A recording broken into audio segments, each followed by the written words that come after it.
Hello, good morning, how are you?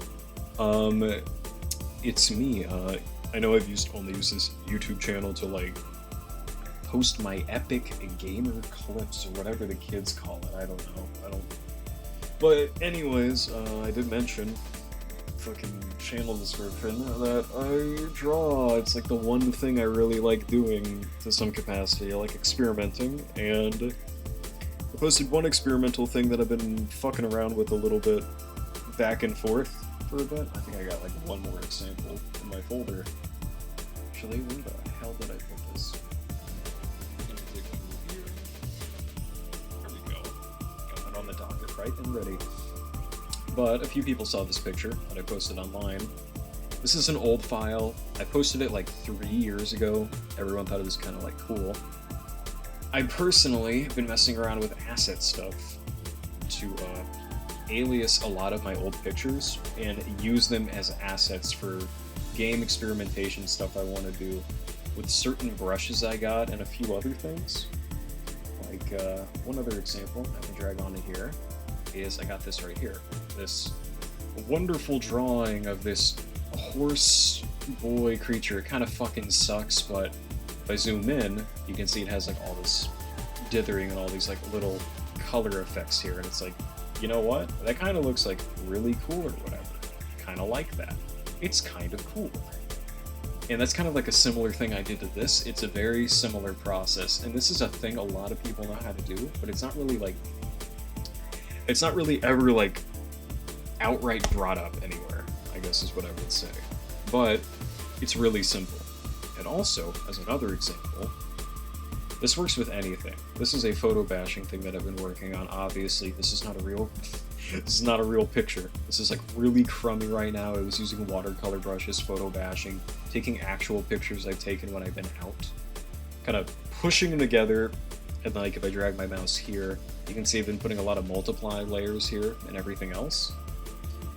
And managed to scramble that together to make something like this, where it's all, you know, pixelated and all that.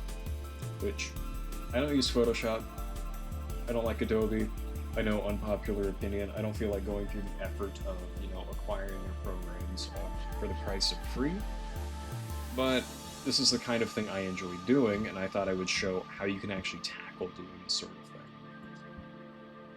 So, what I'm going to do is, I believe I already had it open here.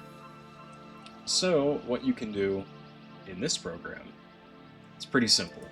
And there's a lot of experimentation to do. This is like the most rudimentary, like basic way to approach this. Is you can start, it's going to be a little cropped here because I don't want like all my file pathing and everything showed. But you can go, it's really easy to follow. You can go to the sprite bar in Aseprite. You can go to color mode, and you can go to indexed. Actually, I got that backwards. That shows how much of a professional I am. You want to click on this button here, the options, and you want to hit new palette from sprite. This is entirely up to you. You can do whatever. I've done 16, I've done 24, I've done 32. I like to follow the even numbers, you know, color palettes older games use. For this one, since we want to make it different, we can go with 24. And you can see here, for all of the color values that are actually listed here within this huge photo, it's narrowed it down to these colors. What you can do after this is you can go to color mode now, you can go to indexed. And you can see it's sucked away all the extra colors and entirely based it upon the limited palette we have here. And then now, if we want to, we go to sprite, we go to canvas size, actually, we go to sprite size. And when you're here, you can manually do the numbers. I'm an idiot, I'm terrible at math. Exaggeration, but you can do anything you want here. So if I did like, we want to make this like really small, do divide by 4 on either your width or your height with a locked ratio, scrunch it down, and you got this little guy here. And it's a little bit of a different color palette. I definitely don't like it more because of the limited colors, but it still gets the shape and everything else across that you have here. And if you want the asset back at the same size that it was prior, all you have to do is go to sprite size, and you can go here, you can multiply by the value you divided, go back here, and it's back to the same size it was prior, but now it's been compressed. You can upscale this as much as you want in case you need the assets to be like a really, really high res while still remaining like still pertaining to the pixel like aspect ratio you wanted. And then I guess if I want to keep this going, I can go here, I can go to layers, I can merge all my layers together, and we can take this photo. I'm gonna do that. Undo, we're gonna go here. This might lag this. I have a lot of other stuff open in the background right now. But we can do this, see, really big. And we have this whole photo. Ooh, yeah, that's chugging it. But what we can do is we can still do the same method that I did prior, which is we're gonna go here, new palette from Sprite. I'm gonna have fun with this one, so I'm gonna also put this one down to 24. Actually, try this. And you can see I did that, nothing really changed yet, but you can see it really isn't that many colors, and it's mainly taking them from like this main area. But now what we can do is go to color mode again, hit index, and do this. And now that we did that, we go to sprite size. Make sure to click here so it doesn't like, go away. Divide by 4. And would you look at that? It divided it and it took all the colors. And this is a bit of a different color, which is why, even though this is like the laggy, chunky file, you can see this isn't the same. The other one I had was a bit more brown, a bit more muted. That was also mainly because I was messing around with the color layers I had prior. There's a few fun things you can do with this. So, we go back to this again. We can go here, and we can do this in an opposite way. So, before you change your color palette or anything, you want to go to indexed, and you can see this actually gave me the color palette that I had in the other picture. This is where you can have a lot of fun with this. I personally don't download many plugins for this program, because I don't use it to do the sprites, I do it in the other program I had open. But a thing you can do here is you can go to the preset palettes when you're in index mode at least. Sometimes it works in the other mode, sometimes it doesn't.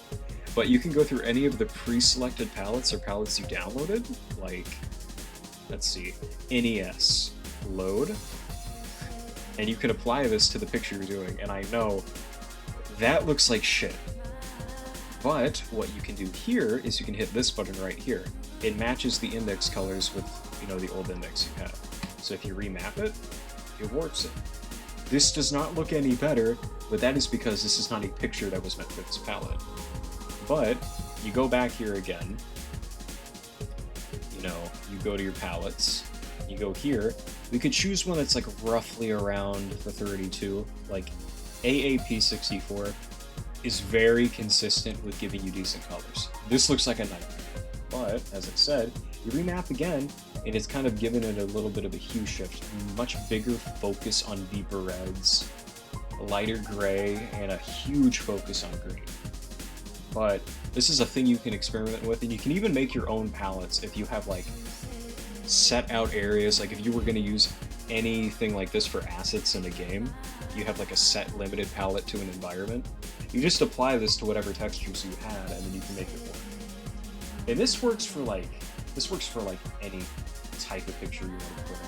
I'm digging through my folder. What do we got here? What do we got here that I can use as an example? Okay, this one is very fun to use. Can I use this one? Yeah, I can use this one. Okay, so we have this picture of my ghost girl.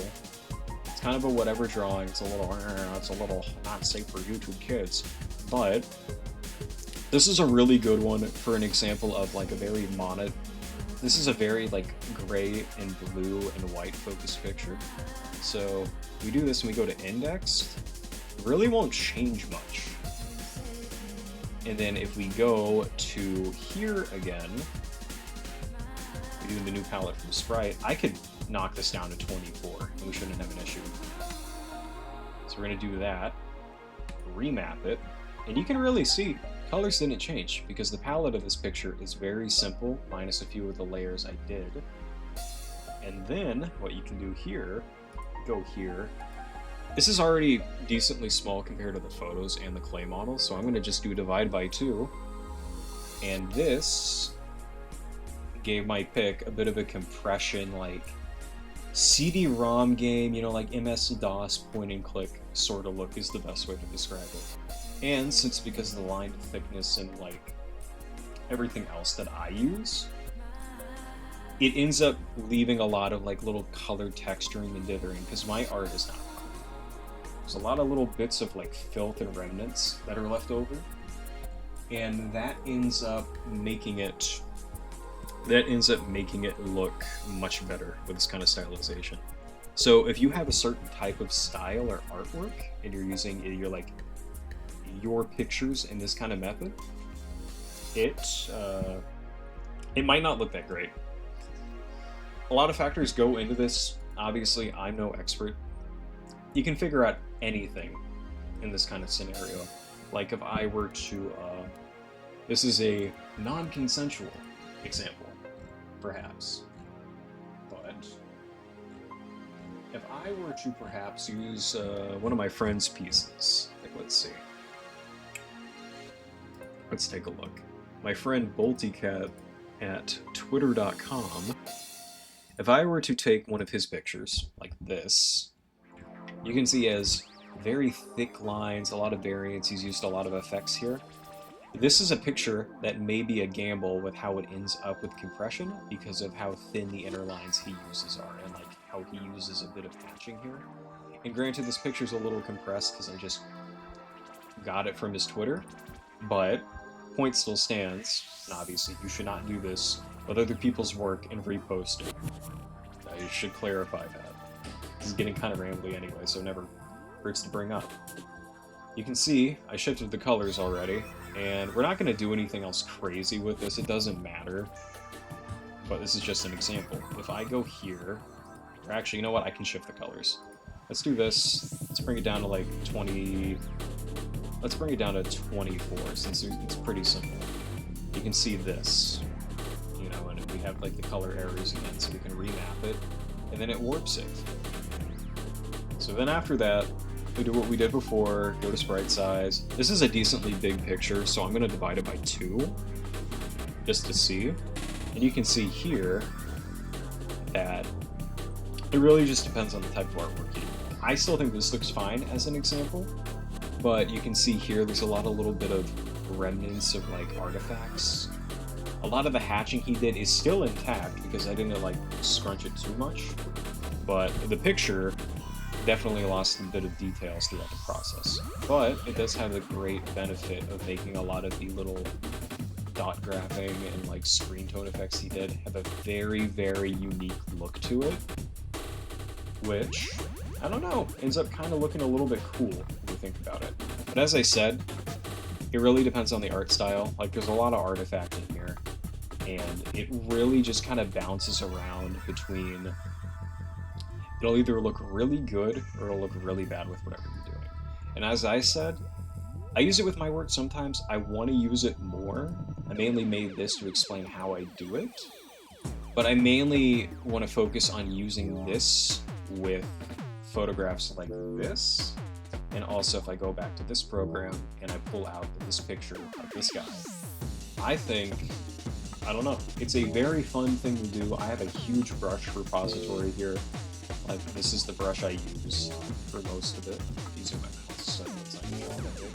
But it's just, I don't know. Experiment with things that you really like. Most of the visuals that I've been making, that I showed off in this video, it was really just rooted in sitting in my car while my one of my family members was at swim practice, and I was watching, I believe it was Worthy Kids. I think it's the Bad Apple video. It's the point and click adventure video that he made. I'll probably like put it in the description.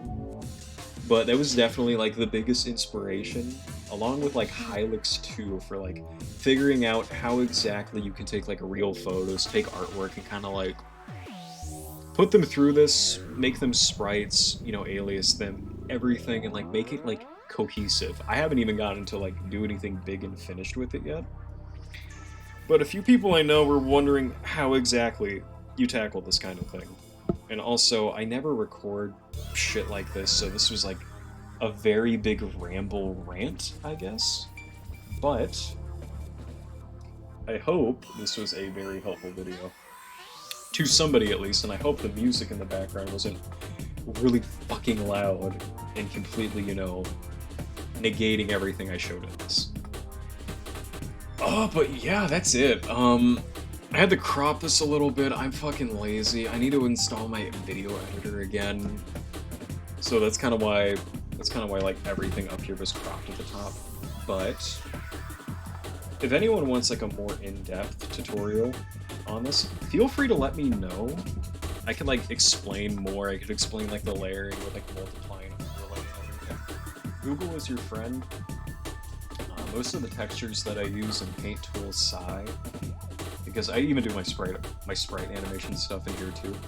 I just do it in SAI and I transfer it over here. So all the brushes I use are based off of DeviantArt texture repositories. Everything else like that. But yeah, this has been going on for almost 20 minutes. Wow. But yeah. If anyone has any questions or anything else about like how to get like certain effects before doing this, just feel free to ask. I could be like contacted on Twitter. Blue Sky also. I don't think they let you send images still. Really, really cool, but hey, it's better than the other one, I guess.